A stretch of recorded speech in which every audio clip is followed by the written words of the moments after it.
If you go to the train tracks and there's no graffiti, you should really be scared because there's no attitude, there's no sort of fighting spirit, there's no rebellion anywhere. And I think for society to improve and to continue to challenge and align itself, artistic expression is the foundation or an element of a healthy society. Hi, I'm Ayla Sparks, and this is Curator's Choice, a podcast for history nerds and museum lovers. From ancient relics to modern marvels, each episode of this show features a new museum and a curator's choice of some amazing artifacts housed there. These guardians of history will share insights, anecdotes, and the often untold stories that breathe life into the artifacts they protect. Thanks for tuning in to this Mighty Oak Media production, and enjoy the show. Hello, and welcome to another episode of Curator's Choice. Today on the show, we experience the rise of a rebellious art form that transformed urban landscapes and defied societal norms. With Alan Kett as our guide, we explore how graffiti evolved from gang-related tags to a celebrated art movement at the Museum of Graffiti in Miami, Florida. As we unravel the vivid history of graffiti, we learn how it all started with Cornbread, the Philadelphia pioneer who turned the city into his personal canvas, all to impress a girl. Through his story, we trace graffiti's metamorphosis from an act of defiance to a widely recognized artistic expression. From street gangs to art galleries, we dismantle the stereotypes and legal challenges surrounding graffiti, questioning whether it's mere vandalism or a profound cultural statement.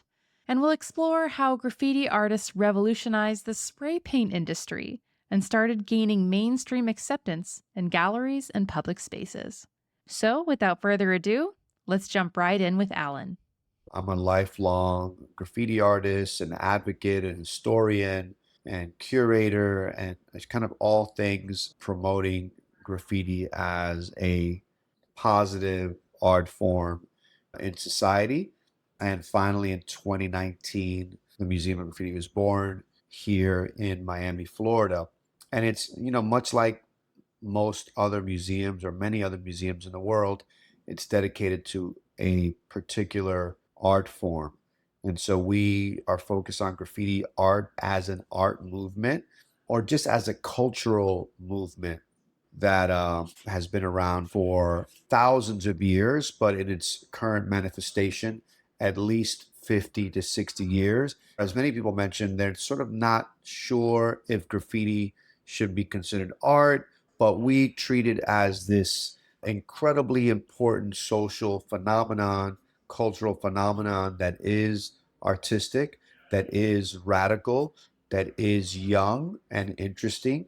And as a result, we celebrate it and study it and present it. So, graffiti does have a huge history. And this was something that I was looking at before our interview here. And it was talking about, that's how we've learned a lot about cultures when you're talking about Pompeii. I mean, there's graffiti on those walls. I was even reading about Cuban graffiti. You'll have to tell me if this is correct or not. But I read about in the 1960s, a young man named Cornbread who was trying to get a girl, so he plastered his name all over the city. Is that even remotely true, or is that kind of like romanticized start of modern graffiti? No, that is very true.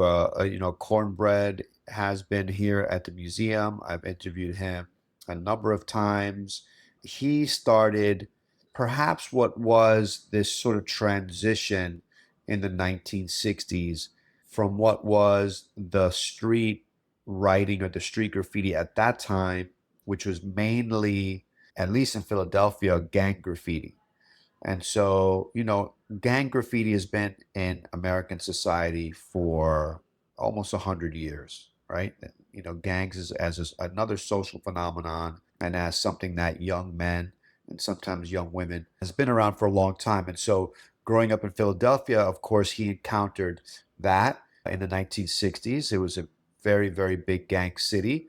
And when he ended up in juvenile hall as a boy, because he was about 9 or 10 years old at the time, he became friends with these other young boys that were doing gang graffiti.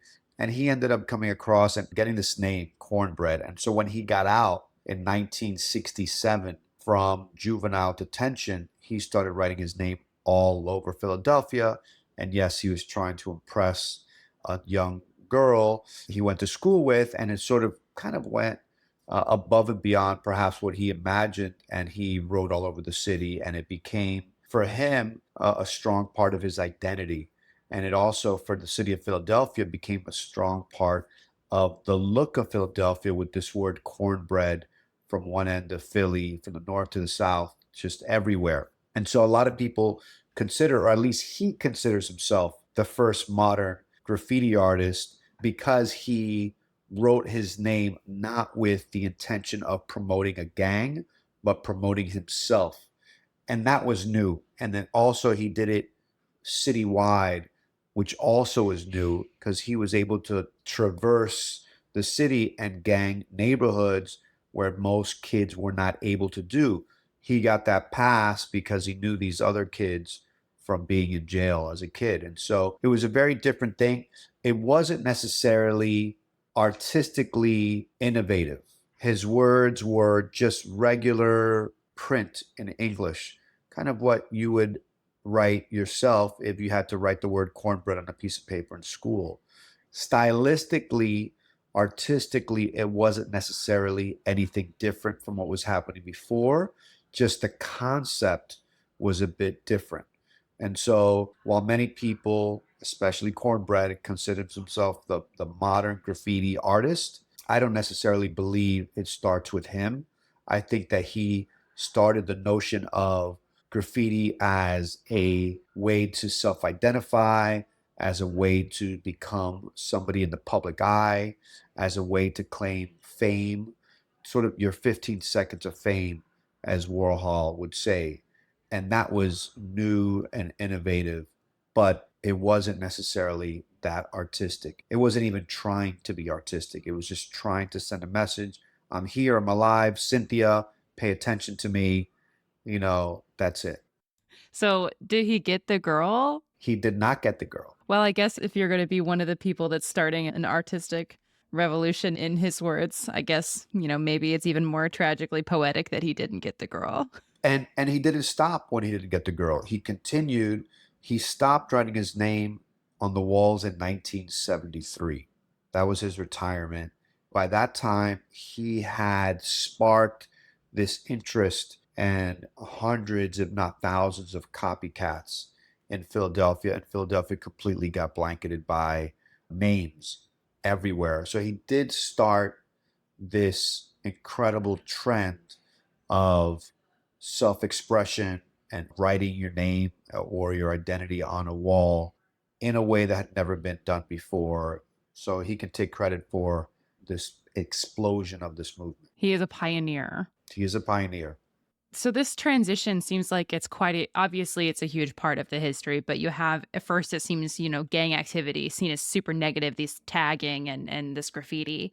And then you have Cornbread who comes around, kind of changes some of the meaning of that. He starts doing it in more new places rather than just in, your area that you're allowed to do it. What caused it to become more of an artistic art form?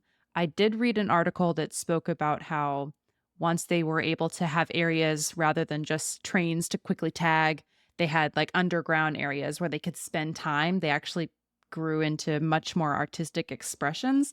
But is that really how that transitioned into it? That's part of it, that all those sort of safe spaces in big air quotes because they're still illegal helped with the development of the art form and what young people were able to do because they did have more time. However, if we go back and we move away from the idea of cornbread in Philadelphia, I think what was happening in a parallel time is the same things that were happening in Philadelphia were happening in New York City. In New York City, the difference was that the kids that got involved in it decided to compete stylistically very quickly. So by 1971, 70, 71, 72, the names and the way they looked moved away from traditional print and new fonts were being created. They were totally different than anything ever before. They got larger, they got wider, they got colorful, they had embellishments added to it. stars and halos and all kinds of things. And the idea behind it wasn't just look at me, look at my name, but look at me and look at how cool I can write my name. Look how well designed my name is. I can write my name better than you can write your name. And kids would compete even for the same name. And sometimes the most stylish would win out. And so it really became this competitive design art form that started to take place. By 1974, the trains were covered inside and out, but on the outsides of the trains, there was competition for names. There was beautiful cars. They had already started adding cartoons and more abstract lettering styles and colors, and it was just outlandish and very, very cool. And so to me, the art form of it really started with New York City teenagers competing for dominance of the trains with their names and with their moving murals. So, would you say that for the modern era of graffiti, the beginning canvas was trains? I mean, it was everywhere, but the trains made it different. There was a lot of planning and intention, and designs were being drawn, and paint was being selected. The trains made it more precious and more immediate, and really made everybody level up in their design styling. A wall, sure, but if thousands of people are going to see your train and your name, you want to put your best foot forward and do something special. It's literally a traveling art gallery. And that's whether you're waiting for the train or whether you're walking down the street or driving and you live by an elevated train, it goes right by you. You get to see it. And this is still the way many people encounter graffiti for the first time today.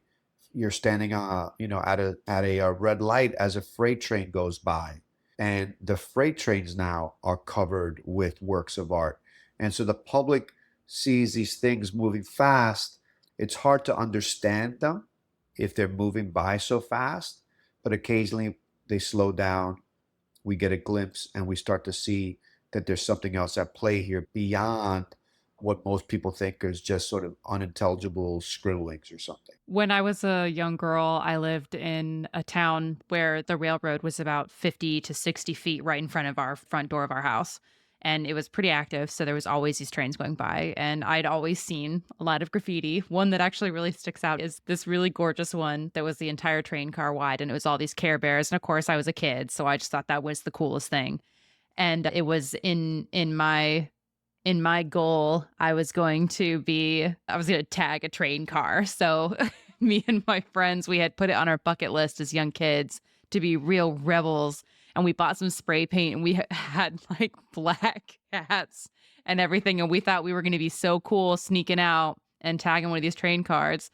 And my grandfather found out about it and he told us that I've already informed the local authorities. So they're going to be watching out for you guys. So you better watch it. So obviously, it didn't pan out for us. I never got to tag that train car. But at the beginning of this interview, you had mentioned that you're interested in sharing the story of the positive side of this art form. So obviously, tagging, graffiti, creating these art pieces is still considered illegal. So how are you guys presenting this and how should the public change their view of this art form as something that is cultural expression and a positive? How do you handle that kind of a topic at the museum? It's a loaded topic for many people, this notion of legality. I think that many people have this moral compass or this ethical stance on breaking the law. Graffiti artists don't have that problem. We're okay with breaking the law. It's actually necessary. And I think that if we move away from the moral stance of rule breaking or law breaking, it's totally cool, right? Who cares if a train has paint on it or not? The train doesn't complain about it. Only the owners of the trains complain about it. The laws are designed to punish people that are nonconformists and people that are not law abiding. But what if the laws are wrong?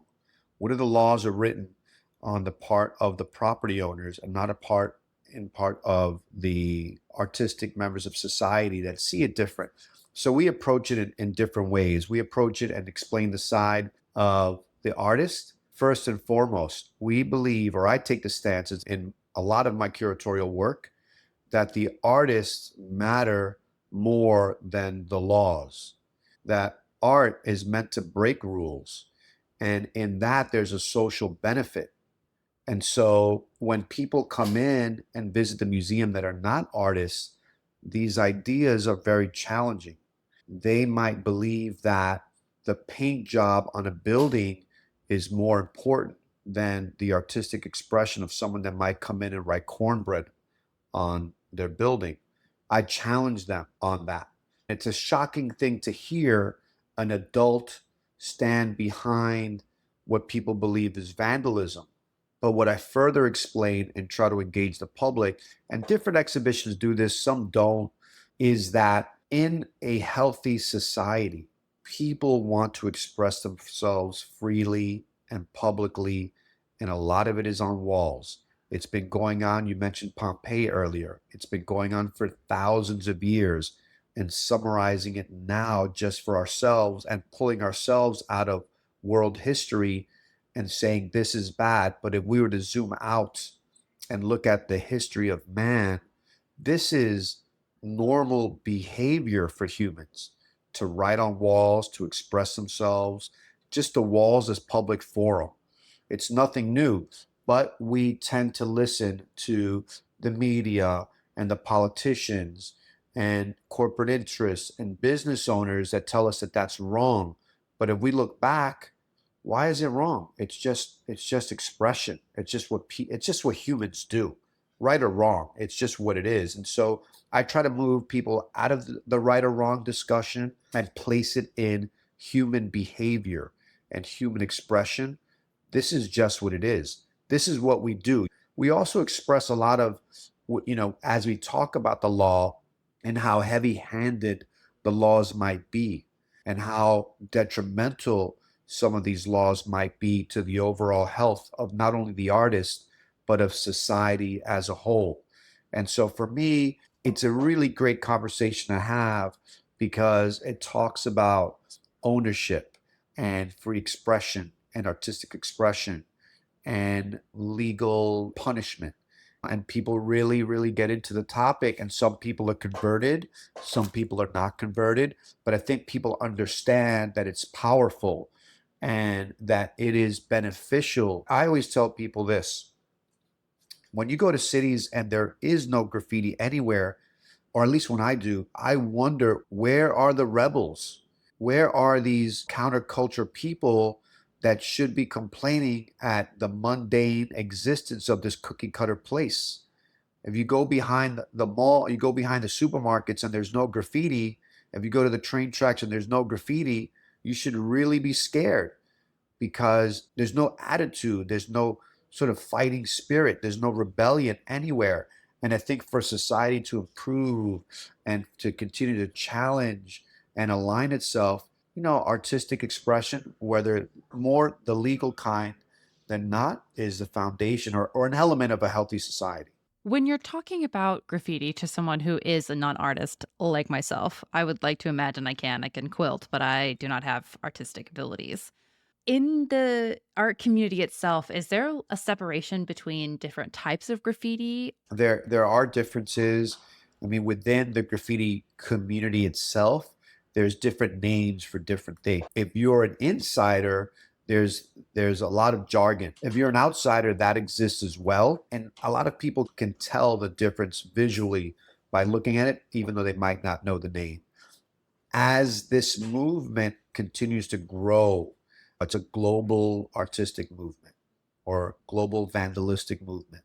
Around the world, there's all kinds of contributors coming in all the time, every year, new contributors, and they change the rules, they change the names, they add to the breadth of the movement, and new sort of branches of this pioneering art form, start to go off. So muralism as a form of graffiti, where it's only sanctioned murals, graffiti on the trains, graffiti as only tagging, graffiti as a form of political expression, stencil graffiti, all these different types of styles, they all sort of come from this place of wanting to express ideas publicly, and everybody can own it and do with it as they want. I think that's one of the great things about this.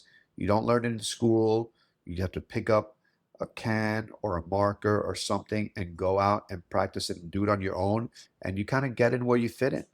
That's a really cool concept to think about is that this is an art form that you don't really learn about in school. There's not like a structured situation where it's classical painting like Monet, or you just kind of have to, the rebels figure it out and they learn from each other, which is a pretty cool concept. Yeah, it's exactly it. If you're lucky enough to be in a city where there's great, masterful painters, you might meet one of them. They might teach you some things. Otherwise, you can sort of bump along and learn as you go, and that's okay too. Yeah, just figure it out. So, if people were to come and visit the museum, when they're walking through, what can they expect to see? Do you guys have artifacts, or I'm assuming it's a lot of artwork as well, featuring different artists? Yeah, so if you come to the museum, you'll encounter a few exhibitions. There's rotating exhibitions, and then there's one larger historical exhibition that guides you through, the current one guides you through how graffiti became so popular in what we know graffiti to be today. And so it goes from early tagging, cornbread, it examines this notion of legality and presents court cases and newspaper articles that feature artists that have been punished severely for their work. It also then you go into seeing the tools, the early markers back from the 1970s till today, and you see how important tools are in the creation process of the artwork. The spray cans from the 60s, the 70s, the 80s, we have all those things. There's a lot of photography. You know, one of the things about graffiti is that the works that were mostly created are actually all the works that were created on trains no longer exist. All the works that were created on walls in the 70s no longer exist. So the only proof that we have of their existence is photo documentation. So we have photo documentation, and we explain this notion of graffiti taking different avenues. So going into trains and then going commercial, going into the art gallery world. We go into the 80s and the 90s and how these counterculture artists that weren't accepted in the art world decided to become designers and go into fashion or skateboarding or tattooing, these different industries, and show you their early works in those sort of fields. So, I did want to ask obviously, you're an artist yourself. The tools of the trade, spray paint, sometimes stencils. I'm just curious, is there like an evolution in the quality of specific paint cans for use in graffiti? Yeah, there is. And so in the museum today, there's a very, very large display case with hundreds of spray cans that showcase an evolution of not only design, which is really interesting to see them that way. So this Americana moment where you see how design has changed over the past 50 years in spray cans and packaging, but you also learn about the evolution of the quality of the paint. So you go back to the 1960s and 1970s, spray paint is this industrial tool used to paint bicycles and cabinets and chairs. No big deal. Wasn't treated as such a high quality thing. It was more for household use. You know, fast forward to the early 2000s, and now you have companies around the world looking at paint in a very different way as a result of graffiti murals being created. And then they start to create lines of spray cans that are art based. And this all happened because graffiti artists themselves started their own paint companies. And when they started their paint companies, they wanted quality, they wanted opacity, they wanted to control pressure, they wanted to control nozzles and width of spray. And they revolutionized the spray paint industry or the paint industry. All those companies now have been bought out for the most part by larger conglomerates because these young entrepreneurs won and they created global businesses and they were very successful. So, very important tools of the trade. The most important, you know, and it's the nozzles are a really big thing because it gives you, you know, you can spray as thin as a pencil or a pen with spray paint, or as wide as a broom. And so, the range from a centimeter to 12 inches, it's a big deal for covering space, for precision. The new spray paint companies came out, they lowered the pressure. So now when you paint, the paint comes out very slow. So you have a tremendous amount of control. When I was growing up as a kid, it was high pressure paint. It comes out very quick. You have to move very quickly, otherwise the paint starts to drip and it creates a mess. So all those things have changed how people are able to paint, and thankfully it continues to improve, and there's a lot of innovation constantly happening. So we've talked about kind of the history all the way back in, a very, very long time ago when people were graffitiing just with a carved out name on a wall in, Rome to now. What do you see as the future of graffiti, or what do you want to see in public perception of the future of graffiti? Do you think it might lose some of its value if it becomes completely legal everywhere, or do you think that that might be some of it? Well, the future, or what's happening now, is really interesting. And so we live in a society that is surveilled, right? We live in a mass surveillance society. We live in a mass police society, which there is no privacy in the public space anymore. And so that, you would imagine, would be very challenging for the notion of illegal graffiti to be created. Closed circuit cameras everywhere. We're being watched, Big Brother's watching everywhere.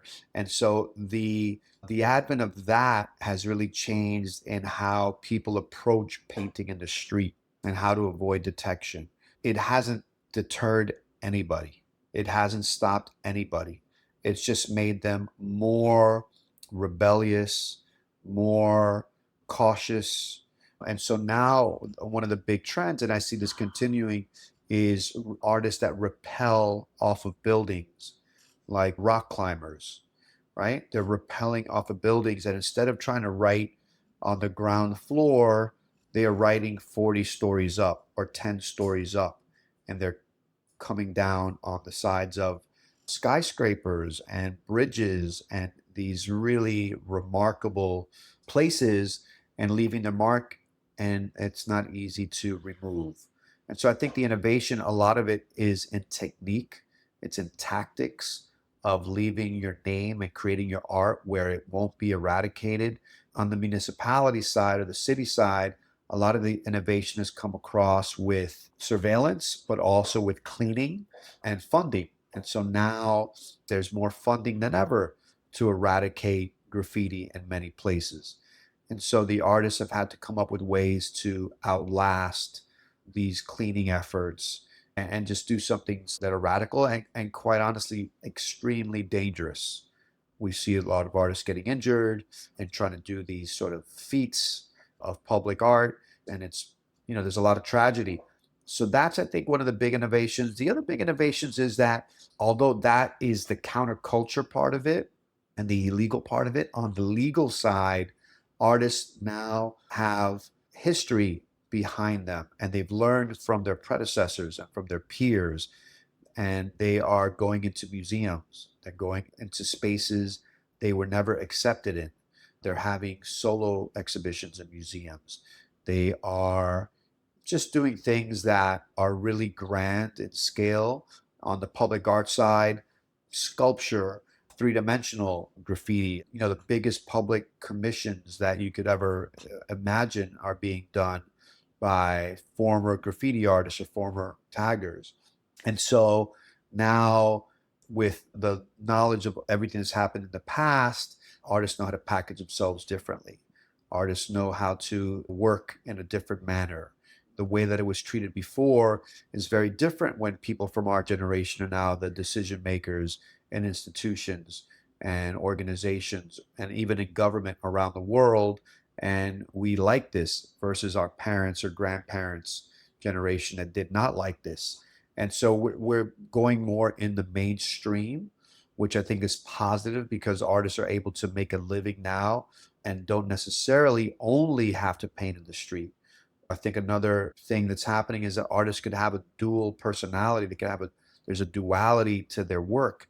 They could work inside and outside without being stigmatized and ostracized the way that it was in the 70s and the 80s and even in the 1990s.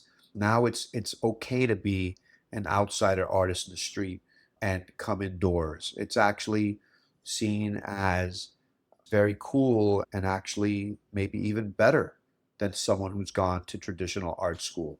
So those are the things that I'm seeing. It's really, really fascinating. It is. That's a really cool topic. Thank you so much for sharing some of the history and some of the real cultural value of graffiti. It's awesome. Oh, it's my pleasure. Thank you for having me.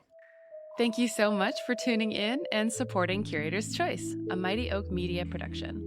If you enjoyed the show, please consider subscribing and rating the show on Apple Podcasts, Spotify, YouTube, or wherever you get your podcasts. If you love a museum and would like to hear it featured in an episode, shoot me a message at curatorschoicepodcast@gmail.com. I'll do my best to reach out and see if I can get them to be on the show. You can also view articles, artifacts, and more by following us on Facebook and Instagram. Thanks for listening to Curator's Choice, a podcast for history nerds and museum lovers.